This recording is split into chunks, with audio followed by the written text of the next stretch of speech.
Usap-usapan nga ang nasabing rally ng mga anti-Duterte. Ang rallying yon ay sinagawa upang i-push ang impeachment ni Vice President Sara Duterte.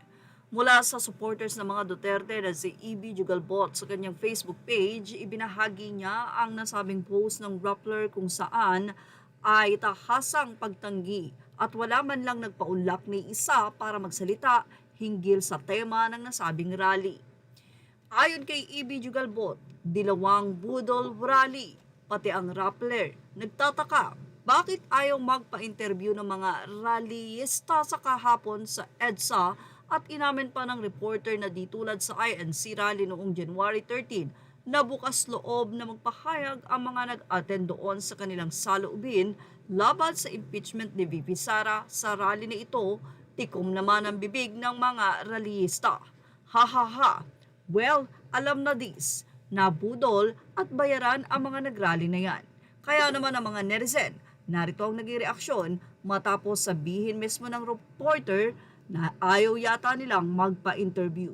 Sinubukan pa ng nasabing reporter ng Rappler kung sino ang magpapaunlak sa kanya. Pero sa dami na yon na sinasabi nila na halos 40,000 na tao ay walang nagpaunlak ni isa.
Ayon nga sa mga netizen, tila mas lalo lang pinatunayan ng nasabing rallyista na ito na sila ay talagang hakot.